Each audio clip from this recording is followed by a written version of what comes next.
Sawubona Kehle. Dr. Mlevi. Ngihlonishwa abakabona Uhambe wahamba wazofika la kwaMbatha Ngihlonishwa. Seduze. La kuseduze mkhulu ngeke uthi Kehle sikwazi ukuthi sihambe siyojika emazweni mkhulu. iSouth Africa bekuyini? Hayi into encane le. Hayi man. Ake sithi ake nginibingelele nonke ke sizwe sekaMthaniya. Magumbamani omhlaba ke ngiphansi eRustenburg inganza kwethu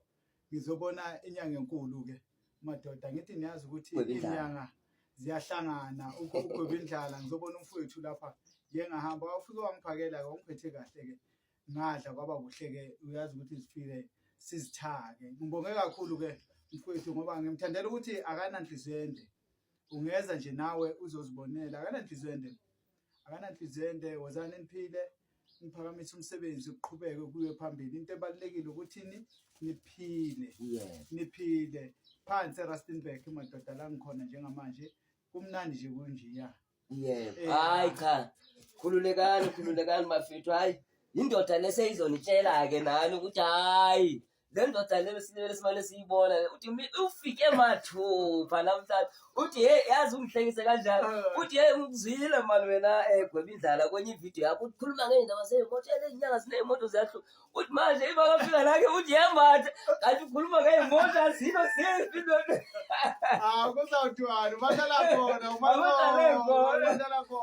mazothi hayi asinibingelele bafethu masisimile bafethu kumnandi mani bafethu kakhulu mani ebunyangeni mani bafethu masithandana bafethu ngoba umnyanga lokhu bafethu asikuthathe nje sikufanise nesikolo ngoba mosobunyangeni kumele kwenzeke ukuthi utitshala ungamfuni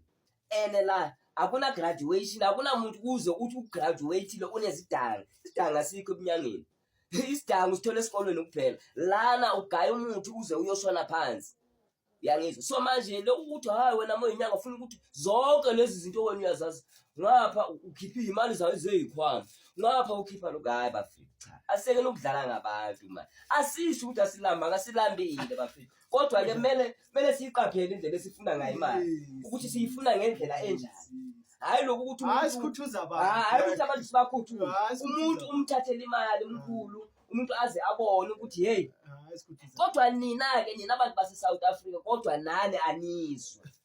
imali egcwala ikhwama nike nayibona kodwa manje befana sihamba ngeemoto sonke befana bahlala kuma-double stone imali iyasetshenzwa imali iyasetshenzwa umuntu uyajuluka mkhulu ayikho imali ezizayo ungajulukanga mkhulu yonke into iyasetshenzwa mfethu ngifuna ukuqinisa njengalamagama mfethu ngithi akuhambe uyeshova mfethu kanjani hamba mfethu uhambe uyeshova mfethu ngifuna ukuthi nawe ngikuze umane ungithinta ngefoni uthi yeshandu gwebindlala ngiyamusha siyabonga ke ngathi Jehova anibusise nonke nibe nesuku oluhle nje nangu mkhulu ngimletha kini special nina abangapha eRustenburg nisondela angisho ukuthi eRustenburg yodwa wonke umhlaba jikelele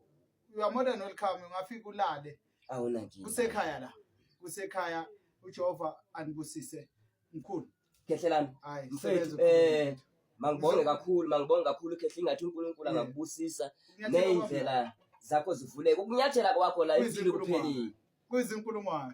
kungamamiliyoni bafethu ngithi sibongeni bafethu ngithi nisale kahle umkhulu gwebindlala uyanithanda ephakathi kumhlaba wase-Rustenburg ngithi nina ningithandayo ningajiki ngathi nani ningizondayo ungenzeka ukuthi nihleli lapha ningifuni bafethu ngithi uthando noxolo bafethu love and peace niyazi ukuthi mina ngithola phi ePalmridge Albertine asibongeni bafethu Jehova nibusise thank you